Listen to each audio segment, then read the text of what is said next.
Coming up on First at 4, a Kentucky school shooter will continue to serve out his life sentence, and Kentucky groups are gearing up to help our neighbors to the south as Hurricane Ian is expected to make landfall this week.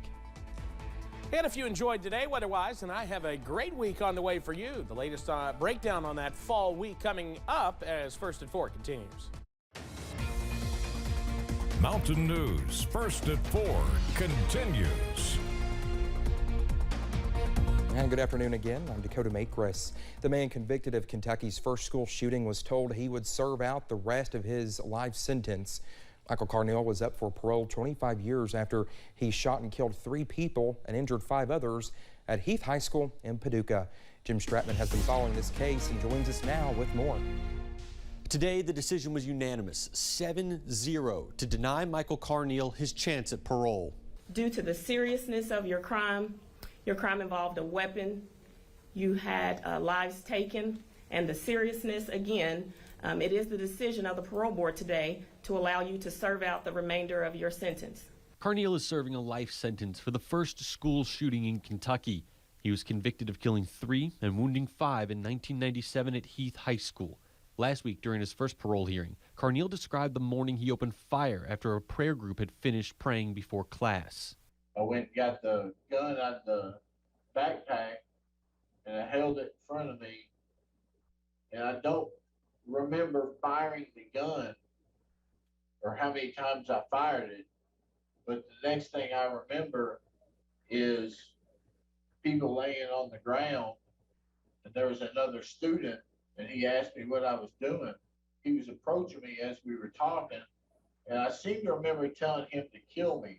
Carnell told the board at the time that he had heard voices in his head telling him to do violent things in the buildup to that shooting.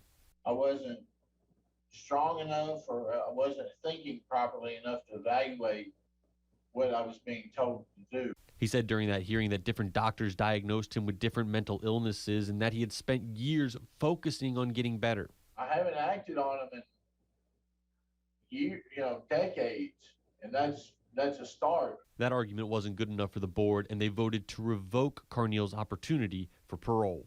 With that vote, Carnell will spend the rest of his life behind bars. Jim Stratman, WKYT.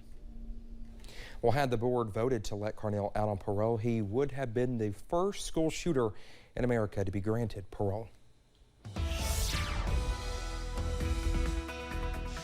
And continuing to see beautiful weather here in the mountains this afternoon, and we're going to see more of that as we head through the first half of this work week. Here's the current look from Buffalo Mountain here in Perry County, an even 70 degrees. Just a few fair weather clouds out there, plenty of blue sky as well. Temperatures throughout the region, low to mid 70s out there, really upper 60s and low 70s. Why is the cool spot 63? Our warm spots, Manchester, Middlesboro, Jacksboro, Jonesville, and up in Ashland, checking in at 72. So a rather comfortable afternoon around the mountains. Everything in motion, maybe a few clouds out there today, but nothing we have to worry about. That's not the case, though, as you head further to the south in the Gulf of Mexico, where we're watching Hurricane Ian getting its act together as it's about to make its first landfall near the western tip of Cuba. And beyond that, things get a little more hairy as we head through the rest of this work week, especially for our friends down in the panhandle of Florida. So that's a story we'll be watching very closely throughout the week. For us tonight, though, low to mid 40s, mostly clear skies and a little bit of patchy fog. The details coming up on when we could see perhaps some effects from Ian here in the mountains. That's coming up in a few short minutes. Dakota? All right, Evan, thank you. Substance abuse and the workforce crisis are 2 issues that span across the Commonwealth.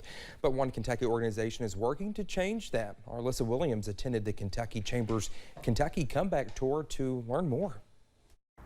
Clay County officials, state representatives, and business leaders gathered here at EKU's Manchester campus to learn more about how Kentucky can make a comeback. During the Chamber's 9th stop in its Kentucky Comeback Tour, the organization worked to create a dialogue about how substance abuse impacts the workforce in Kentucky and how the state can improve its approach to substance abuse, among other topics. I think we all know or love someone that has struggled with this, and of course, COVID has kind of heightened all of that, but really taking a deep dive into communities to see what resources are needed, how it impacts the economy, how it impacts the workforce, and how really we think of it as kind of a medical issue per se, but it really does touch all facets of the economy.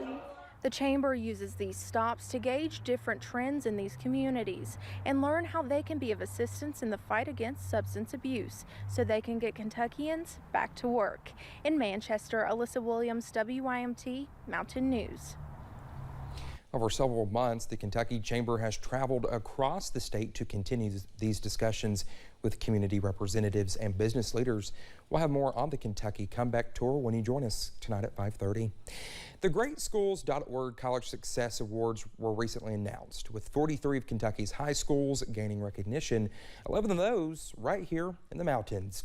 The awards highlight schools in the nation with a good record for graduating college-ready classes and seeing a consistent retention rate, something those involved say is all a product of preparing students for the post-secondary world by planting the seeds now. You can never be happy with where you are because we owe it to our kids to continue to be focused on how to be better every day. And I think we've done a really nice job of consistently working hard, providing new opportunities, providing new strategies. Well, Pikeville Independent Superintendent David Trimble says his high school faculty and staff work hard to see its students succeed, and he is happy to see that recognition on the list. Hear more from him and Floyd County School Superintendent Anna Shepard coming up tonight at 6 o'clock. Well, Kentucky crews are getting ready to respond to the aftermath of Hurricane Ian. Emergency Disaster Services is already sending crews down south. Matthew Daly of Emergency Disaster Services in Lexington says a 1,000-man team is on their way to southern Georgia, ready to set up base camp before continuing to Florida once Ian arrives. Emergency Disaster Services initially will provide a base camp for those utility workers and other volunteers on the ground once they are able to grasp a more firm path of the storm, and whether the damage looks to be more flood-related versus wind-related is when they will be able to deploy a longer-term plan of action. What we witnessed as a disaster logistics firm is the most dangerous time is after a storm. It's not necessarily when the storm hits, but it's when people feel the need to start clearing roads and fixing their own personal property. So, you know, everybody should just make way for bucket trucks. Those guys are there to help, obviously, and folks are very welcoming to see, you know, disaster teams to come in and first responders to come and do their work. Well, their first mission will be to assist utility companies after this storm before pivoting to assisting FEMA with its needs. A Southern Kentucky minister took quite the unexpected plunge during a weekend wedding. It happened Saturday in Casey County when the minister's service notes blew away. Phil Pendleton has more on the wedding that turned into something more like a baptism. Jason Coulter was standing here on this deck, the bride coming down the hill. He had his service notes in his hand when all of a sudden, like today, it was windy and the wind blew his notes into the pond. So he actually got down on his knees right like this and was trying to reach in and get them when he took a plunge as well. The bride met me at the reception, and she said, "I was so nervous until you fell in the pond." And at that moment, my nerves were good. I didn't think anything else about it. Jason Coulter is having a lot of fun with his moment in the water, and he says many others are too, saying many are not laughing at him, they're laughing with him after he slipped into the water while trying to retrieve his service notes. He got them back and moments later proceeded on with the service without delay. These kinds of things happen all the time in ministry and things that you just kind of get used to going with whatever happens. So pastors out there will understand that you just have to pick up and keep going. Video of what took place has gotten a lot of attention on social media, being viewed thousands of times. Coulter tells me that he's not embarrassed. He's simply glad that he was able to provide a very memorable wedding for this couple. In Casey County, Phil Pendleton, WKYT. And Coulter said he was able to retrieve all of his notes and perform the entire service without a hitch after that. Well, coming up here first at 4, the Fed continues to increase interest rates to curb inflation. More sunshine on the way this week as we continue to watch a big story in the Gulf. Those details next.